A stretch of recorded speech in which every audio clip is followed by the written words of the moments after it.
for Manchester United. United conceding 6 goals at ATR against Manchester City. Erling Haaland and so Eguswa Oyen Manchester City, of course, in the Premier League. Come on, so now the Abra. Many other stories and Ramon and the Bebramo and so so you're live on Facebook, Pure FM TV on Facebook. Come like and watch and drop your comment and so at me Edia to us.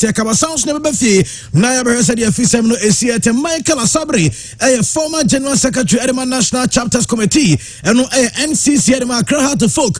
Now was so Futobia with the Emma assistant head coach Edema Haas, and David Dixon Oklu. Now advice na ASB Konya Koti experience coach Jay Sapon, and so I see and they had to folk Efrimo or the CAF Confederations Cup Mokwana Enyenonga because Haas afeli sombe keep you coach Samuel Boadu yebeti opinion sem no sanso and a great Olympics no for the Emmanuel Ajimabadu and so I say we are very well represented so on Ghana Premier League global be Edema Accra Great Olympics say one Eddie injunction atoso na sane man no say e players no yebeti en sem sanso and na no na say enra e wa Chandra course Algeria Emmanuel Ajimabadu ewramu a draw do koye bi kama na wakasa Eddie for Ghana in group no nyina yebeti sanso and a new goalkeeper trainer Edema had to focus Richard upon and so the same video to the house more than and free Richard upon Wakasa Nina Yebeti ni Samono so there's your release anymore and I know we are Bob no yeba no 9 yeba surfing konyaso ama pure drive course one in the team and so to us national Elko Eddie ama DJ Abesho so tenenka don't forget say enumere ebo 7 to 10 p.m. Mr. Carter and so any Lamana Females na over the pure showdown and so at media bro. Na and send the doso ya didn't eba me the Andrew so what's your from Andy Casas big at na so batin Casas Christian do sawa overturning Catalan Paul Jacob atu sabe bright ebo tell bright usu sanso and a Trent Joan Mo and so produce show no e Charibes Makenedi ko live on Facebook no nya bia hwe na we bi enso at me at ye bedo mo nyina say omonso ebo sanso and a chairman BKB at obi try sanso account e di dwadi no yet Abraham enya sim keto akra ye kwa mo ne na ya kwa seri amano nsam no esiate na mama biga kwaba na biga kwa Manchester United supporter kese na Manchester United yenim say United after obo first defeat El Premier League yenim say United rise no mshako suffer this defeat from Manchester City at Etihad and yenim proud to the game say El Etihad the last 8 matches no na ekoye Manchester United brother nra obi yenim die siye na akodiegu be yibako de Namado mbibia boko andi. Yes, also wakwaba so. Medase. Na where no one of the pim straight. Manchester derby the kakra bi on that you said is here because issues be start here about with Roy Keane like as Manchester United they show great disrespect to Cristiano Ronaldo because Ronaldo making very clear so person ko mama na anko. Obi so bisa say na Ronaldo ko anu ko na hin anu ko. Eno so your question ko fu bisa. But then we understand say now Ronaldo must about 5 options and then commit me choosing from mama na anko. Here is the case that Ronaldo must answer the net bench. But Enra after the game coach in so be ka say ono feel say no the Ronaldo be mo baby na game na duro no na nka no mum na ye disrespect to Cristiano Ronaldo knowing very well say Manchester United 4 na Ronaldo carry about benya 4 after Ronaldo be say o meti 4 goals na say Ronaldo e ba be den na ono so the sasem ne bae ama se sia ya ka say Gramson essential ba say ono na ye coach for Manchester United na all game big game ene oba start Cristiano Ronaldo. The other people also raising concerns about why should Manchester United drop Obi to say Casemiro in the Manchester derby and also Asha say Ebama referred and say until say na onum say deep in Casemiro heart Obi feel disrespected say a big game like the Manchester derby now you're starting it from the bench. And first of all, you're not young couple. Sadia you're not pure 95.7. Except for you know, said let me start from the end of Casemiro. Manchester United biggest problem in the game yesterday was the absence of a defensive midfielder in that particular game. Ora Casemiro, the Biana say Manchester United problem kasi pa with team nimuno. That department Casemiro ebo. What is the defensive midfield role? It is a Manchester United that coffee out around 70 million. Somebody coffee Casemiro the naba. No baba be team lima baba be boa. Almost every Manchester United supporter was happy. Apart from say Casemiro a big player, no a big signing at the back club nimuno. Now Manchester United supporter Bia if you say the biggest problem a team face over these years for the past 4 or 5 years now and the absence of a typical defensive midfielder in the Manchester United midfield. And apart from Casemiro being a big player, so Manchester United are a defensive midfielder. Not just a problem now with team in watching. That problem is solved. And then until Manchester United supporter Bia any adje say Casemiro about Manchester United team nimo. Obi betimi aba from an angle. So Manchester City so enra didn't play a defensive midfielder. Yeah, more Calvin fellas or Rodri. None of them in the game. Yes, Omumi Rubi and Bobby. And the midfield of Manchester City was filled with ball playing central midfielders. Yeah. And I know Mujina Manchester City. Ike Gundogan, Bernardo Silva, and then Kevin De Bruyne. Yes. It's Unya Sami and Sanivia. Obi betimi akase almost for more defensive midfielder. And what about them? But one thing about how a Pep Guardiola team sets up and say there wouldn't be pressure on the team. Into a makeshift crampuna, you don't see problems. Or a makeshifter, you don't see problems. The BIM you see Eric Dyer as an example. Tottenham. Whenever there is pressure on Tottenham, Eric Dyer a fumble, a lot of the mistakes a team the central defense on I am if them so never. Because you are a makeshift role. And when there is constant pressure, any position no matter the number of times our ball pressure can see about there are going to be mistakes. And on Saturday it happened. Pep Guardiola team I'm a defensive midfielder if they were playing against the team on only possessive ball better than the Pep Guardiola team, there was going to be pressure and a break in the Pep Guardiola's midfield. But the fact of the matter is that Pep Guardiola I'm a defensive midfielder and carry a lot of the balls. On the kita balls on the dictate the pace of the game. On understand how a game needs to echo. It won't mean your ball now they are heteno. And there is difference between the two. Apart from that, the game itself, Manchester United lose game from the bench. Those 4 successive games that Manchester United winning, it was this same Eric Ten Hag winning it for because the Manchester lose game from the bench. Of course. Yeah, what confuse here, Kaka. So 4 matches now winning on one year selections. On one deploy tactics. And all the boss are games in the year. And all the results. Against Manchester City and Ra, he's the same man who did those selections at the ball game in the year. Now the country I say Manchester United they lose game from the bench and say, I always say this thing. There's one thing about Jose Mourinho I love in football. Game you don't have to think about yourself alone. You consider the style and the strength of your opponent. And to say, now many Andy Nekwa me say Andy ahoden aha no me gina until some realize Andy ahoden na me respect ama Andy ahoden say aha ne Andy strength enti me was me capitalizing on the Andy strength na me nya me needed results say man ntimi anya sa de na there is no way say metimi a win over. And I remember say no pena chairman e ka say ade abakwa Mourinho right yes on my respect to the opponent. Of course the other time America those days na Mourinho kita Chelsea those days na Ferguson kita Manchester United. Pep Guardiola style now obono. If you don't defend, obey you. Into one say Ferguson beko. No akwa ko bi if you Pep Guardiola dey so ya akola ketwa or starting coaching da ben. Na me makwa ko hia na akwa ko defend. Into obey bi me be wiase no. Na Barca share Manchester United no age Champions League trophy no dey ko. Marusia Jose Mourinho. Mourinho knows say me bi ma obehye me. Because when 2 styles meet, who does it better wins the day. It will be both possessing football. Also both possessing football. Who possesses me on the day? You are going to win against me. It's just say Mourinho Obama. Or him say we possess ball better than I do. It's the obedience of city deep. No one call for the counter breaks. Maybe we are saying no agenda points. No they call. It's Eric Ten Hag. At the end I say and say, unfair respect in Manchester City. And only idea about na only ya na dense Man City baby to Manchester United or Marcus Rashford or Jadon Sancho or Anthony. These guys are very pacey on any day. Into City deep. Na boss ne ko any honoma omo be say bi de but omo betimi use bi to the anya the needed results but who decide say woni Pep Guardiola team Man City say see e be gina no mo bo a untimi ne mbo and Man City wa de bi asisi Manchester United in nibi City has a target man Manchester United doesn't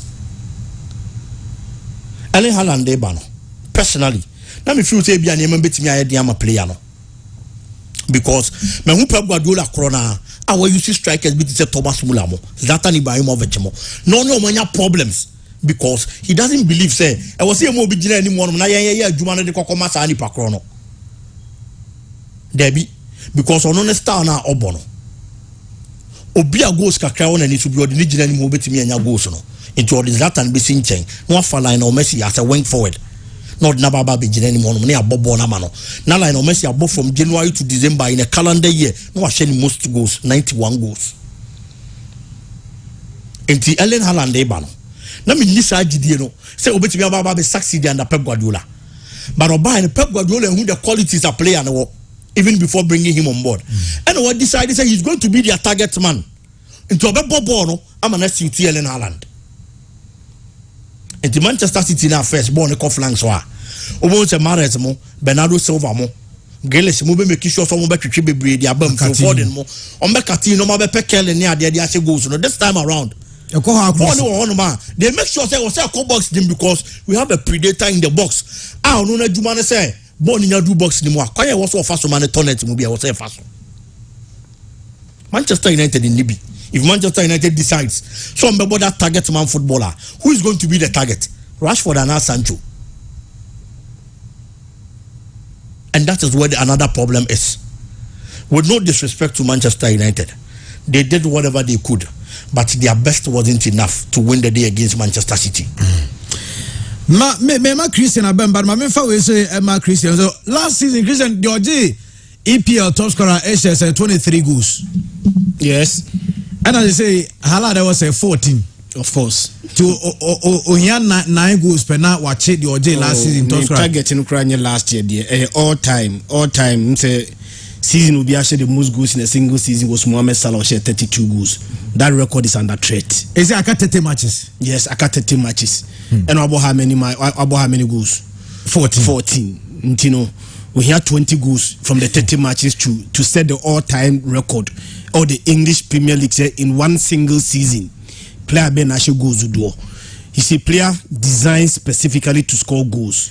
Now, onye Harry Kane want to be involved in the play. You say Harry Kane will drop deep.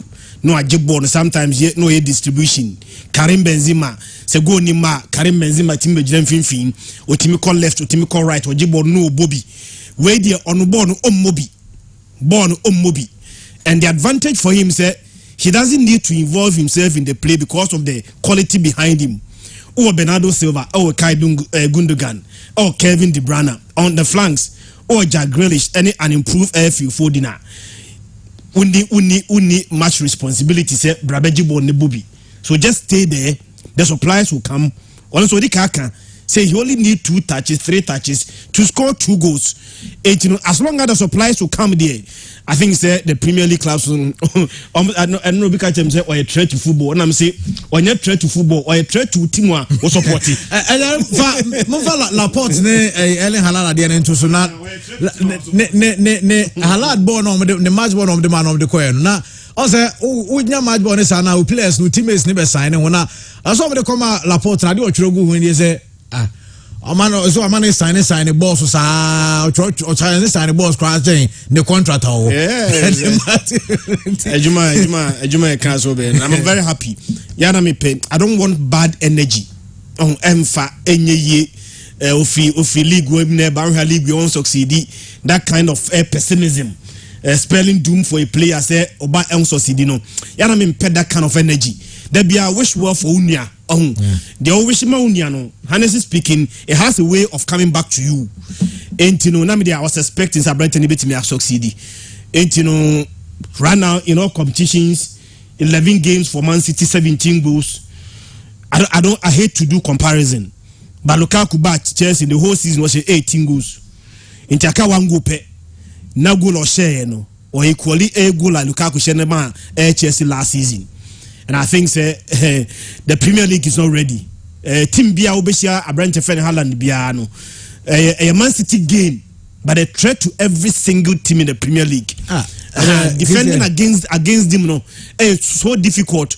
How a time on the run, how a running, how Onyina ball swinche, Bonnie Baya on the one time quick. I'm first see a tapping goals, but tapping goals in a year, no I said 100 goals are tapping goals in any half, nina one. Yeah, a positioning, baby Ojina. When you have boss so easily, no, very, very critical. By Wednesday, and you ready, I'm saying no, I caught 20 goals, you know, or the games are because on Wednesday night, everybody at FC company can wait here. Oh, sometimes you know say I'm faster because City easiest game so far was against Bournemouth. I almost say 4-0 one shibi game ko say uniform nti wan hwe kura sa game na no so be wetima ball e bia hat trick am for ko efficacy Haaland to score 2 goals why that is the day that he na possible so but I think say he when machine designing say omra meshe goals keke and once the services are coming a criminal for football and especially opposition say Kevin De Bruyne so that branch defend Haaland chi. And look at the quality of the suppliers are. And now they go sa Haaland most of the assists every Kevin De Bruyne. Sabona Kevin De Bruyne Edema Haaland no. The quality of the ball no. You only need just a touch.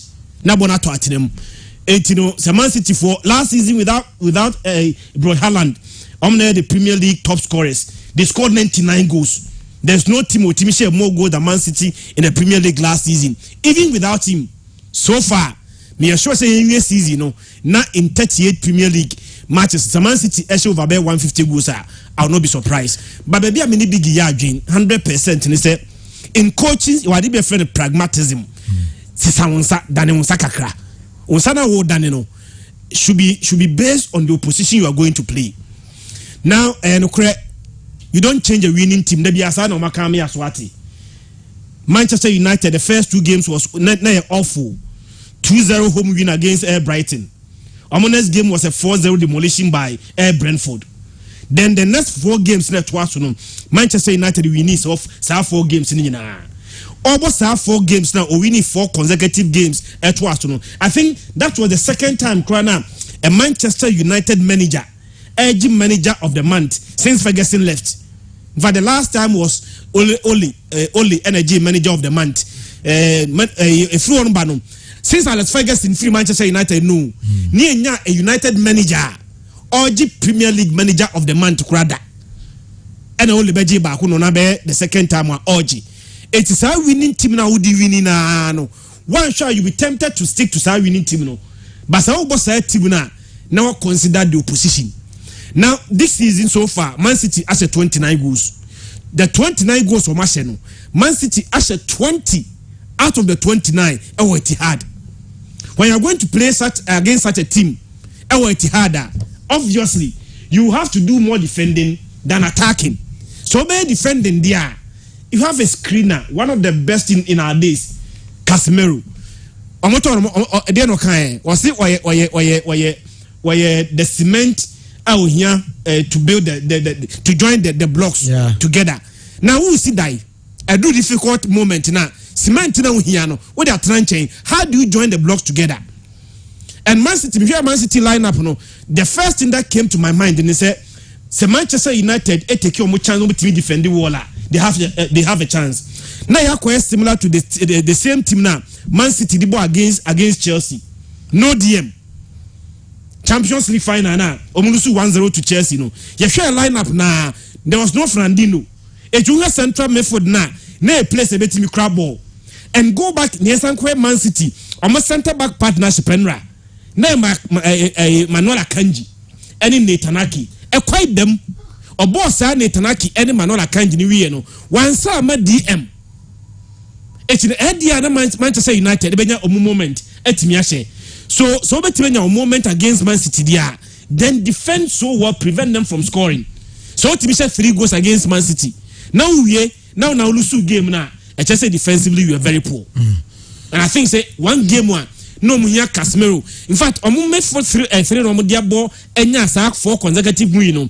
Na Bruno Fernandes, Christian Eriksen and McTominay. We have McTominay born or bona or dropping any. So the coach needed to decide between Bruno Fernandes and Eriksen or drop it back. So beside me and come in drop it Bruno Fernandes because he has been their best player. And Eriksen will go to the bench. Now my partner Brante Phenom McTominay and Casemiro. So more double pivot and shady defense. Well, yes, at least you have a chance against Man City. For a team or rampant, I said that number of goals it hard there. Your best way of getting a result against them is to do more defending and take your moment. Okay, yeah, but John Terry, as a Chelsea for be John Terry said the honest truth and he said this season Premier League, you know, you're a Chelsea fan now, you should forget. And on the fear crowd say, another trophyless season looming for Chelsea. John Terry no, I say who kind of cry. Chelsea season a dear Premier League or Chelsea 20.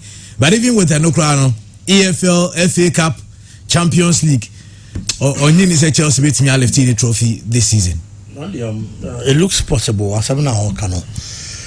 John Terry is one man who is a true and true Chelsea man. And when you get such a person, assembly say they are for Chelsea one. You should know, sir, there is no bias in that kind of a statement to make it. You look at the man John Terry, and then look at the team Chelsea, and then you look at the statement our making. No say, asamna nipane kano. Ayadi betimi yesi. Ayano kre. Enyano kre. For me, for a team like Chelsea, na ya starting season na obi ene ye jumana we changing hands. Managerially, certainly you are not going to get it easy. Debbie Amikasa same we say football. No, there's always an adaptation period, and in football. Andy, I always say it is a classroom. Certain players are quick to adapt, others are not. And the M say coach na Albano. Maybe the kind of football at Chelsea ball, the kind of style at Chelsea operate in, and will be an ball where Brighton and so will make it that switch to a Chelsea. Why Juma Kakra or Brighton and will make it that move to a Chelsea. But the fact of the matter is that what Chelsea needs isn't what Brighton needs. What Brighton needs is only to be part of the EPL. They only need that Premier League status. Now, Ebi or the Atonton players. Today they have certain quality in their team, the likes of Leandro Trossard, Caicedo, and a host of other players, rejuvenated Danny Welbeck. And these players are players are Ebia. On maintaining the Premier League status, obetimi atombi na wanya mfaso edi film. But Chelsea isn't a club or no attention e what's any man so. Debbie, Chelsea is a club the unknown he and say ye bebo season ni be wie no ye pe top 4 Chelsea can possibly EPL winner. Ebia wa GFA Cup. Waji EFL Cup, ebia Champions League or and also ebia obo final. And if you look at all these things realistically, how Chelsea is performing this particular season, any hand side changing. The likes of Liverpool no more are consistent technically. Look at the problems they are finding. Obi to say Manchester City. Technically, they've been that consistency. In the playing body, they've been consistency. Arsenal. Technically, there have been consistency. Playing body no consistency or and what added a few. Almost to get quality uplifted the performance and status of the club. But Chelsea the enter who change or technical team now. It looks like you've changed almost everything about the club. That is one thing we should know about football. Because technical team no and no share the direction of the club. It's a fair now my club no a new direction. And Ora Man City said in America. Arsenal said in America, and the kind of football they are playing now, Oma find you already the kind of technical direction they are going. But who was Saudi, a fair now be before for us you. So ask yourself, look at how Graham Potter is playing. Maybe someone say, "Are possible say this season, Obetimi the EPL title?" It is a very big no, a very big no. And for me, I've said, say, Chelsea supporters. And everybody should be looking at Graham Potter after this particular season, especially when the materials are available. And you know the toy. One can say, Thomas Tuchel, I know the Toby, so timidity, the needed results. But football, Ayana and Tessa, you give coach the time to build a project for himself and sign what he mean and the needed results. And so for me, I believe say Asemna John Terry Ekano, based on all these instances, many John Terry Bay agree 100%. Chelsea supporter should forget about trophies this particular season. Omo manage no a top 4 spotter. That's going to be better. No about building upon this performance going into a next season after coach Lanka your time. No, I don't want to sign in Sunday. Okay, Atemera Sibigi also and what in Carintino. And to us, I pure 95.7 FM pure afternoon sports and yes, Wasugu so with na ye Ramu 9 and 7 day about now weekend and I said and ready who say how to folk and so Eddie Abasa Oma appointing new assistant coach. I know in the shape of a penny friend David Okulu. Now I know penny friend Maxwell Asabre, a former general secretary at the National Chapters Committee NCC. Now, we saw foot to be on the Emma has new assistant manager David Okulu. Now, ne advice, you know, tiawa, very simple, and what they more opinion, you know.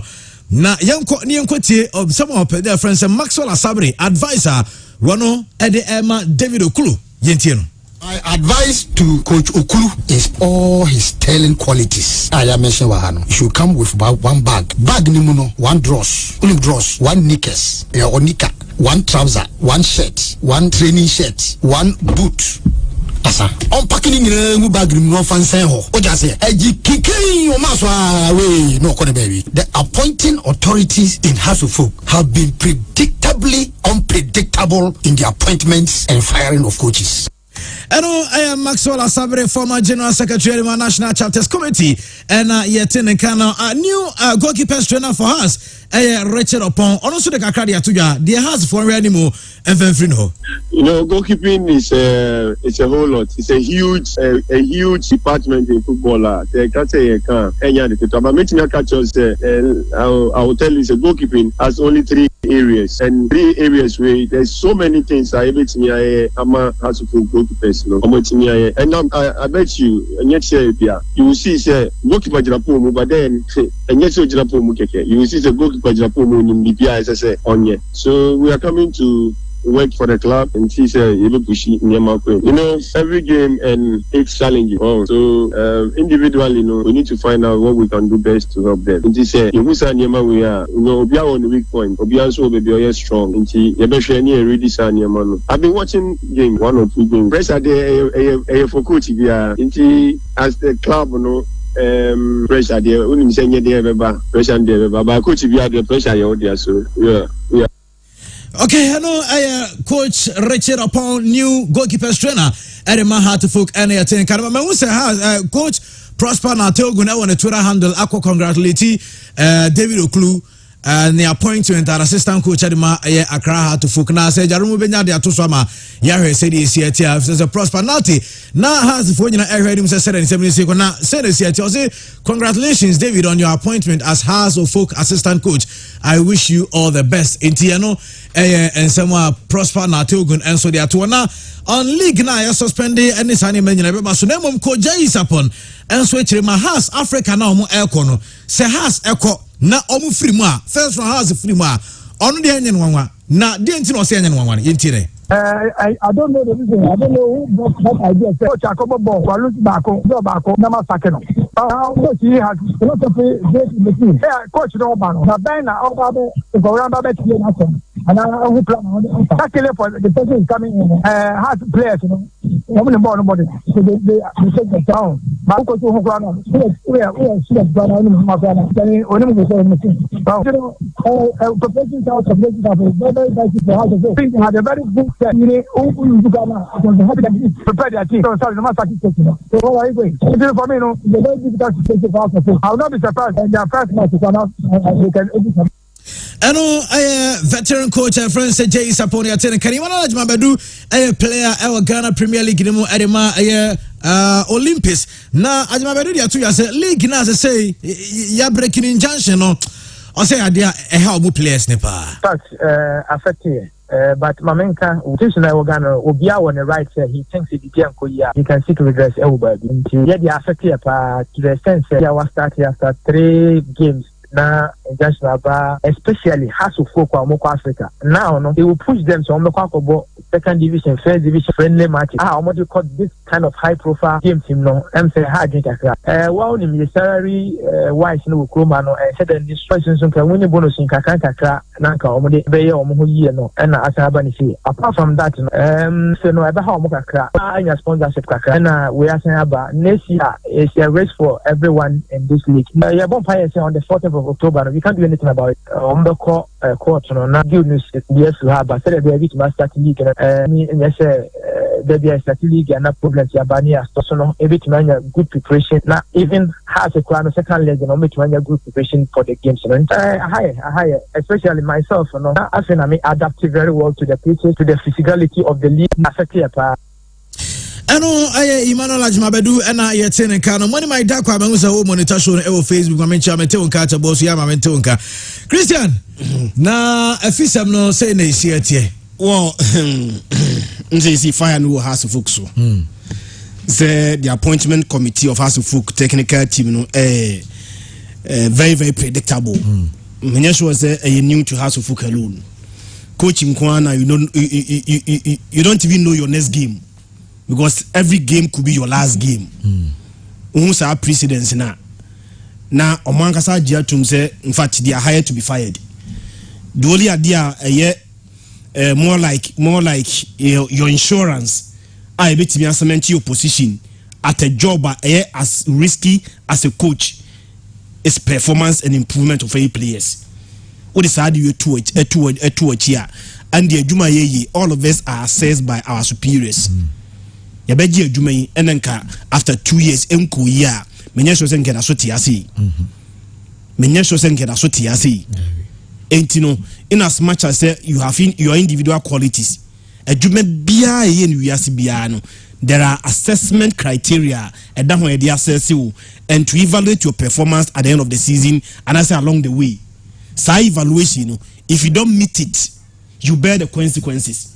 If you meet the evaluation, you are rewarded accordingly. It's as simple as that. You can't have to focus him. Even Chelsea exists. The petit moi omuni abutre ma coaches Chelsea.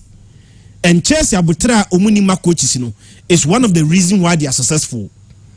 Senka Chelsea nya abutre ma coaches and then ko mo nyi sa akom ko fani free Portugal ba ya Andras Villas-Boas mo nyi na dia. Bianca Chelsea any Champions League. Chelsea nyabutre omo legend. Ye ka say Chelsea all-time top scorer. Frank Lampard or a midfielder or a striker. But since the Chelsea, player watch goals ama Chelsea pa Frank Lampard, he is their legend. Omo nyabutre di mana and command ko fatu mastuki ama meji Champions League and far more. So coach is nankasa tiase. Say juma na o ye no fans wom reward wom. In fact, it is in this country and our coaches are paid more than players. It will just says Canada. Then you need to meet expectation. Nyamiano Nukreni. Some of us last year, Tamwa na pressure eba coach Bodu say and Saki don't know. We defended him. Say for close to 10 years. Now has a folk intimidation. And to coach bisa soba. Now for a team 10 years on intimidation. Now for less than 2 years. It me give major trophies the mawa. That coach na ya there. One season panshara nkoya. Just give the coach time.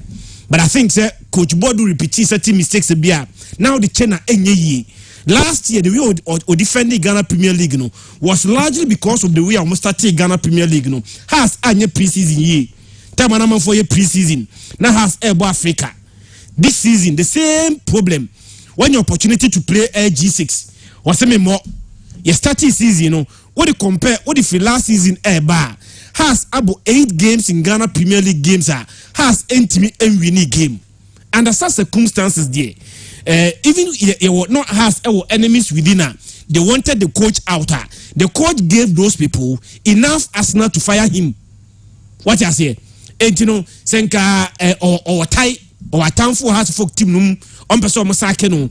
And a coach ni winnie and Kasa Tanfo Krano will not even have the face to even show up because a coach in Winnie, Basila was and Saki in the air. Na Yakwa Taihunu. Bampesi Saki coach, But coach no so one who by not pulling results are better make a case for himself. Anything no Okofa Chelsea adwuma you should know their history. As long as I would name history, now be fair adwuma dia. When the consequences come, don't act say why a surprise. Sana has folk here, they demand results. Certain coaches in the past on baya or man meet expectation is the reason why you are a coach now. So when you have a coach boardwa, one can ban come a coach. When you tears yes idea, then no one said the only idea better guarantee your job. So better in fact has folk coaches one of the highest paid jobs in Ghana, not even Ghana Premier League. Ope Juma Bakwa, ye triaka ye poor Ghana Asia, so you have folk a coach. Oba just say Jumana. Fact, give yourself enough stability, give yourself enough insurance, improve performance, improve players, ultimately get the results. So results now add them because Obia Puasem said day.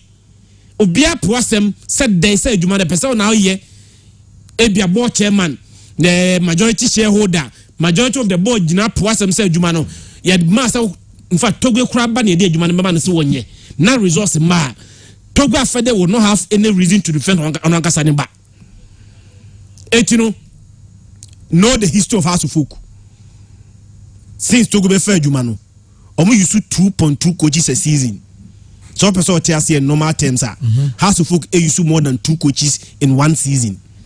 And to coach Bodu Eba now House of Folk some coaches is 2.2 coaches per season on average. Until we a coach now nim sa record we unim say omo history ni they say we relate to coaches never fawa be informed with that judgment na make sure say ade betimi guarantee your stay on that job is to get the results or in results now they are to your predecessors you should not be surprised. Big Brahma na men called Alempo. And for me I believe say the timing of the sack of coach Samuel Boadu was wrong. Football they be America say one sport I munipa and ye hunipa ungrateful change nipa be we have but that is normal because any given in they only think about the time of munya results. What they have to folk performance from last season the Kanwa for the club but if you are looking at the first 3 matches in the Ghana Premier League their matches are on any day coach be able to lose. Ediana Olympics. I say Ediana Stars. It's very difficult. Yeah. I said the audio it looks impossible. Apart from say football na bibia betimi asi. It is a hard to folk to kwan Ediana and I said Doma no ko lose our game now. To me, I see it to be normal.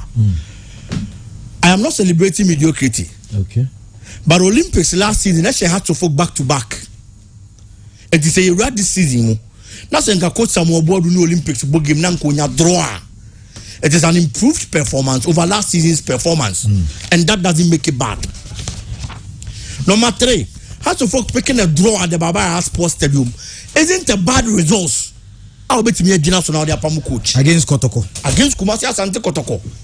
That is why I said say the last season the account dia fine. But say this season first 3 games and now already are.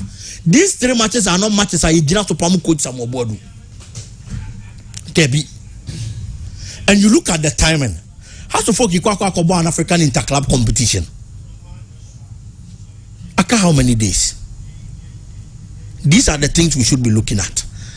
Even if you bring Jose Mourinho, 1 on team top player.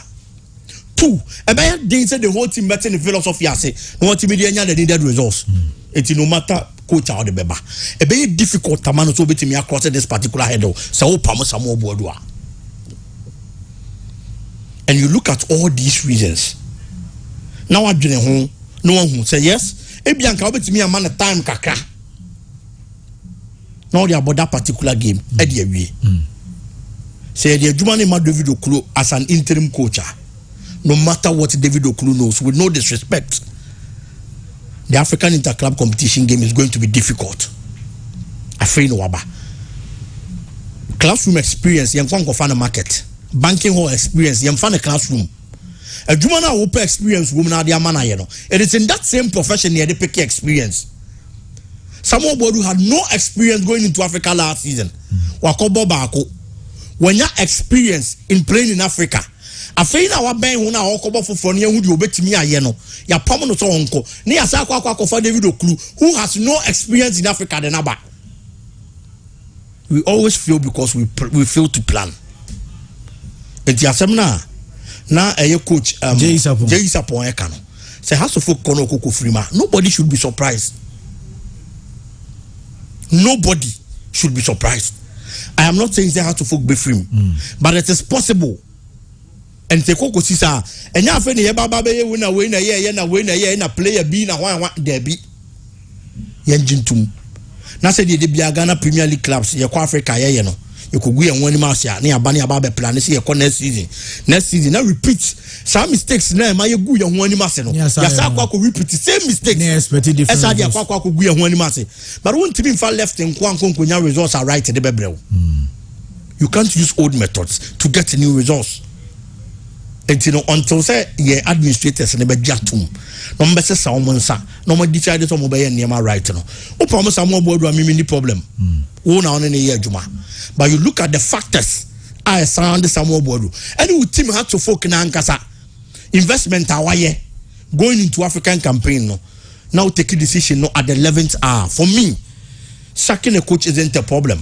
The people in and around football are ungrateful. They only care about results. It's normal. But the timing of the sack, to me, is wrong. And how to folk might pay for those consequences. Okay, sacking of coaches, Kim Pfizer, and so I announced, Omabro from Omojomo Kwai, Brako, Bosovic, any Vika, Setanovsky, Omojomo Kwai this year. Oh, Maminti also got credit. Yeah, Andy, Kim Pfizer, they was Omope local coach. I think say local coach never more than Dex expatriate coaches. In recent years, one large groups our day this foreign coaches but yes, still almost struggle. Almost a Kim Pfizer and so 8 months for relegation battle nima na black coach. Coaches omu nim the terrain. Your coaches be ofia omu so nim adwuma. So until when an large groups and so ebema this black coaches. Local coaches, that opportunity. So munya that free room to operate. Se broni ba, no interference. Baby bini be dia in Sembebri. So it's time a large gruza. Epe se Ghana League no bobo ni ye no kamudia. For coaches appointment and also show ye pa. I think say and once you one area dininya. Eka ana ene ama Kim Pfizer struggle bebri. Oh, check Ghana League na. Now saying Kim Pfizer bebo biya no struggle. And go and check coaches Kim Pfizer Saki. They be our Saki coach. And to coach be ba for the players to understand him no encheno oko. Oh, better coach ni philosophy at say enchena oko. Also new hands seba and new hands so ba. It has to take time before son what say coach ni so enuma say. Enti alaji gruza adabraka wajo mu kwanya nyabotere na your appointment ni ye ene this injunction about the league ni so no taboni e dia to league ni so no a blessing it in is this guys to some of the teams me ubisami ameka se house of folk count Kim Pfizer account Tamale City ni out to you they are all part they are struggling so mu benya some points e wo league ni has upamuni coach on your time to adjust new coaches iba enti ewo no eye se league no wa ahomegiem coach ni benya some ample time no ne players na deal kakra enti abre be resume no matter ne ma bi ase kakra going forward ebebuo mu and ene Kim Pfizer so ebebuo mu pa enti onya abotere no appoint very good coach awonim terrain ni ye enya da biana chinchin also kofa this expatriate coach isiba Andy na Richard Opon kasa about pressure let's see pressure ni anywhere diamonds ni there are no diamonds without pressure how so for kajuma na wa ba befa no e also what ase and e wo no department on Andy Richard Atawo Richmond Ayi Eric Oforiantwi and they have this young goalkeeper up and coming and so these are quality goalkeepers and that department say Richard Opon anhye ya selection e be a problem. How is he going to adapt and adjust House of Folk pressure no? House of Folk system no? The internal politics. Board member be Babe Kase me keep any manenda psychologically. Also prepare for Edumano or Babe no. He's come to work for House of Folk and not any other club. Yeah, we. Nabigika say time many are wrong for the second of Samuel Buadu. And my friend said there was no wrong time to make the right decision. Time many money are wrong because House are making the right decision. My friend said coaches are hired to be sacked, but it's not about the second, but about the replacement. Say almost a keep working and coming out coach be and then Bobby replacing in Tantama can discuss it. Bamako Asemno amount for free sayading because any almost the interim coach in Echo in the shape of David Okulu, who was an assistant coach. And amount for said down with David Okulu baby. But come Pamuno and I'm coming and no work be a win and no work Abeshewa. And no worker any house of folk players nibi. He called them all black galaxies. And come Pamuno and no more day Prosperity Ogumbaya. Prosperity Ogum last season was with Asante Kotoko, our G League. At least he played against House of Folk and who House of Folk players nibi. And Tibia with his experience, I will know what for Kotoko no, Kobetima make amends going forward. Or playing against AX Bamako. But any Omasaki coach, you know, without knowing coach Aoba. And that vacuum that one. Who feel it? David Okulu. Is he the right man? So bet me lady and I say or that clout. So bet me lady has team no diako Bamako.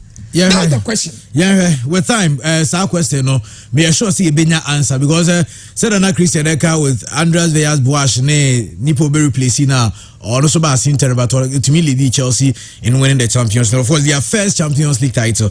Yanka we say NLA 590 mobile no ego so say Sunday I said hello to that one sem enti Sundays when your family na ufufu na mutu be ready na so wa phone na watch our numbers na camera fe udi ani send the camera